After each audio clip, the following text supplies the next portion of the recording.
আসসালামু আলাইকুম।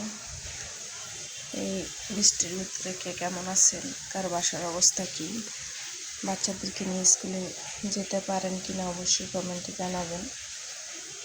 তো যেহেতু বাইরে বৃষ্টি পড়তেছে, বাড়িতে যখন ঈদের সময় বাড়িতে গেলাম তখন চালের রুটি খাওয়া হয়েছে, এর ভিতরে আর খাওয়া হয়নি। এর জন্য আজকে গরুর গোশত পাতলা ঝোল আর চালের রুটি বানিয়ে নিলাম। তো গরুর গোশতটাই রান্না শেয়ার করবো আপনাদের সাথে। তো আমি সব মশলা দিয়ে গরুর গোশতটা ম্যারিনেট করে রেখে দিছি আধা ঘন্টার মতো। ম্যারিনেট করে রেখে দিয়েছি আধা ঘন্টার মতো। আর হচ্ছে একটা ফ্রাই প্যানে আমি তেল আর পেঁয়াজটা ভালোভাবে ভেজে নিচ্ছি। এটার ভিতরেই মাংস কষিয়ে নেব।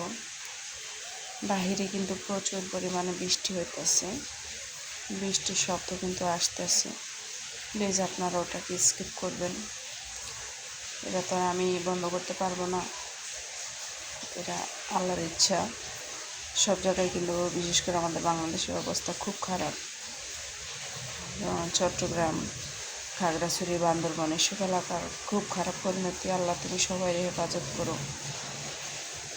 আমরা তো আলহামদুলিল্লাহ ভালো আছি, কিন্তু ওদিকের মানুষের ঘর বাড়ি তলিয়ে একদম খুব খারাপ অবস্থা।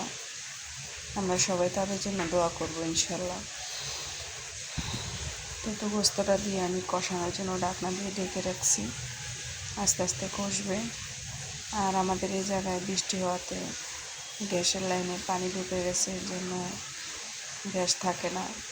খুবই কষ্ট, নতুন বাসায় আসছি, 4 তারিখে উঠছি, কিন্তু 4-5 দিন রান্না করতে পারছি। এখন আর রান্না করতে পারি না হচ্ছে গ্যাসের কারণে। আর আমাদের এই বাসায় হচ্ছে কারেন্টের বিল কার্ডে, মানে কার্ড ব্যবহার করা লাগে। তারপরে রাইস কুকারে ভাত রান্না করছি, কারেন্টে চুলে তরকারি রান্না করি। কী করবো, খাওয়া তো লাগবে, কিছু তো করার নেই। তো আমি তো কাঁচামরিচটা দিয়ে দিচ্ছি একটু ঝালের জন্য, দিয়ে আমি আবারও নেড়ে ঢেকে দিচ্ছি। আর যেহেতু বাসা বাচ্চা আছে, আলুটা খুব পছন্দ করে, আমি অফ ক্যামেরায় 2টা আলু আর কিছু চর্বি ছিল মাংসটা কষানোর পরে দিয়ে দিছি। আমি কিন্তু একদম আগে বলছি পাতলা ঝোল রাখবো, যেহেতু গরুর গোশত দিয়ে খাবে সবাই। গরুর গোশত পাতলা ঝোল আর চালের রুটি আমার খুব প্রিয়। কার কার পছন্দ অবশ্যই কমেন্টে জানাবেন। এই বৃষ্টির কারণে ঠিকমতো কারেন্ট থাকে না, এর জন্য আজকে 2-3 দিন আমি কোনো ভিডিও আপলোড দিতে পারিনি।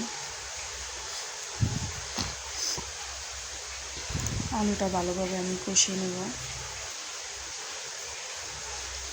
তো কষিয়ে কিন্তু আমি অফ ক্যামেরায় ঝোলটা দিয়ে দিছি, কারণ পুরোটা যদি দিতে যায় তাহলে ভিডিওটা অনেক লং হয়ে যাবে, কেউ দেখতেছে না লং ভিডিও।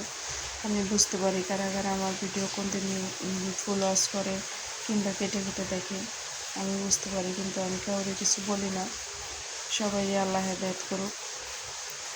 তা আমি হচ্ছে জিরার গুঁড়িটা দিয়ে দিছি আর গরম মশলাটাও দিয়ে দিছি।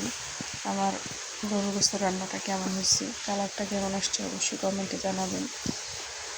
ভিডিওর এই পর্যায়ে এসে বলবো, আমার ভিডিওটা যদি ভালো লাগে লাইক, কমেন্ট, শেয়ার করবেন, সাবস্ক্রাইব করে পাশে থাকবেন, পাশে থাকা বেল আইকনটি প্রেস করে দেবেন, যাতে আমি নতুন কোনো ভিডিও ছাড়ার সাথে সাথে নোটিফিকেশন আপনারা পেয়ে যান।